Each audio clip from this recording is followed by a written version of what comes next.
Interview, Kuda Customer Part 5. Ngayong araw po, ma'am. And ako po si Alastair Ferrer. And ano pong pangalan po nila, ma'am? Ann Gorimbaw po. So, may ilang katanungan lang po kami with regards po sa e-bike po na ginagamit niyo po, no? So, una po is, paano niyo po natuklasan yung KUDA? Paano ko siya natuklasan? Marami na rin naman kasi ako nakikita dito sa subdivision namin. Talagang maraming KUDA user dito.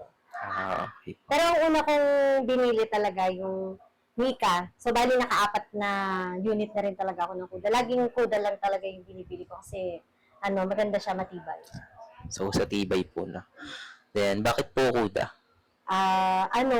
Napansin ko na nakakakita ko ng mga KUDA na yung tipong yung body niya parang medyo, alam mo yung nagkakalugan na, pero yung takbo niya, talagang maganda pa rin, mabilis. Saka, umulan umaraw, carry niya. Kasi meron akong nakausap na yung e-bike daw nila, pag nabababad sa ulan, ayaw umandar. Tapos pag nabababad din ng tirik sa init, minsan sobrang bagal umandar. Hindi katulad, unlike ng KUDA talaga na, ang bilis niya tumakbo. Although hindi ako ganun kabilis magpatakbo kasi mga bata ang sakay ko. Pero, yung bilis niya talaga iba. Tsaka yung tibay. So, third question po. Bakit po pinili mong bumili po ng e-bike po kaysa sa mga ibang vehicles po? Bakit hindi po motor? Ako kasi hindi ako marunong magmotor.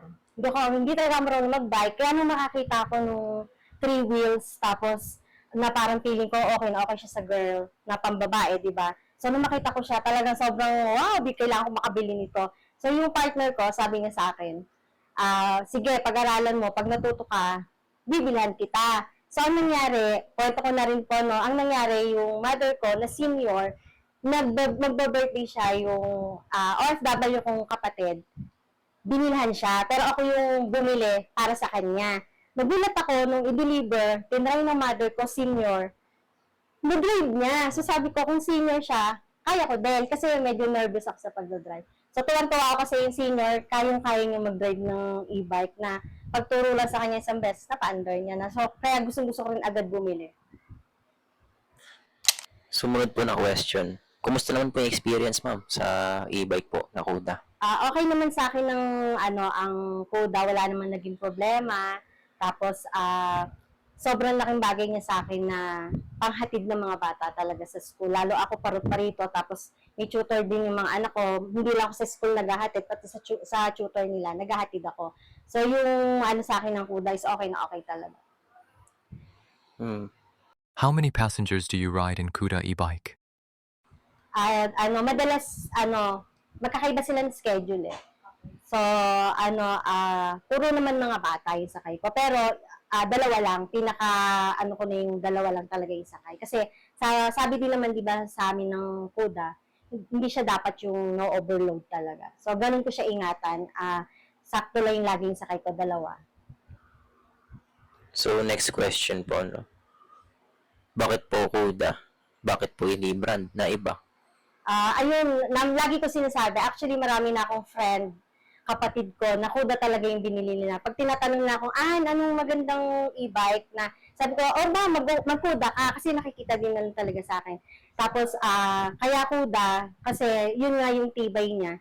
Tapos, kumbaga, yung lahat, kung tutusan dito, napakarami ng may gamit ng KUDA. Talagang, yung tibay niya, subok na talaga. So, last question po, ma'am. Ano po yung mga naging struggles po na na-discover niyo po doon po while sa paggamit niyo po ng KUDA na e-bike? Okay. Bali yung first ko, di ba, Mika? Mula Mika, hanggang sa nagkaroon ako ng Mika 2, tapos nagkaroon ako ng New Wolf. Lahat yon, wala namang problema sa akin. Minor lang yung mga nagiging problem doon. Halimbawa, sa preno, tapos minsan may mga tornilyo nga lumuluwag. Tapos, yung pinaka-latest ko ngayon is yung New Wolf Plus. Okay na okay din naman sa akin yung takbo niya. Kaso, yun nga napansin ko na medyo lumuluwag din yung mga tornilyo niya. Kumbaga, ang nagiging problem naman niya is mga ganun na hindi yung talagang tipo na tumitirik or ano. Tsaka, sa 4 na naging e-bike ko po, wala pang nangyari na tinirik ako or nasa talagang okay na okay siya sa akin. Tapos, sa battery, siguro tumatagal sa akin yung, sa 4 na yun ha, or 3, lahat sila 2 years yung battery sa akin. Nagagamit ko siya ng 2 years. How's the services of store? Ay, sa store, wala akong problema sa store po ng Kuda talaga. The best din ng Kuda Mamatid. Lalo nung batch po ng mga nauna doon. Siguro si Sir Michael, Jonathan, yata gano'n. Kasi pag nandun ako, kahit maligalig po ako, tawa-tawa lang yan sila sa akin. Parang sanay na sila sa akin na siguro sabi ko, siguro pag ako pupunta dito, inisip nila, hala, ito na naman si Ma. Kasi konting may problema talaga ako. Hanggat kaya kong dalhin doon, like sa preno, tatakbo ko agad doon. So, additional question lang po, ma'am. So, meron na po kayong mga e-bike po, no? So, meron po ba kayong balak na kumuha ng other brands? Hindi, wala na. Or Kasi, may susunod po kayo, ma'am? Kunyari sa upgrade po, ano pong mga target niya po na brand pa? siguro sa ngayon wala pa kasi bago pa lang to eh. 4 months ko pa lang nagagamit or 3 months yung New World Kuda ko ngayon. Yung New World Plus. Bago pa lang kasi siya. Kaya siguro kung dadating yung time na magpapalit ulit ako, 4 wheels na yung mini Lion daw po na bag. So, that's all po. Thank you po sa cooperation, ma'am. Meron lang po kaming munting gift po Wow! sa participation niyo po. Okay po. Thank you po. Thank you, ma'am. Number 1 ka. Sa Kuda, priority ka.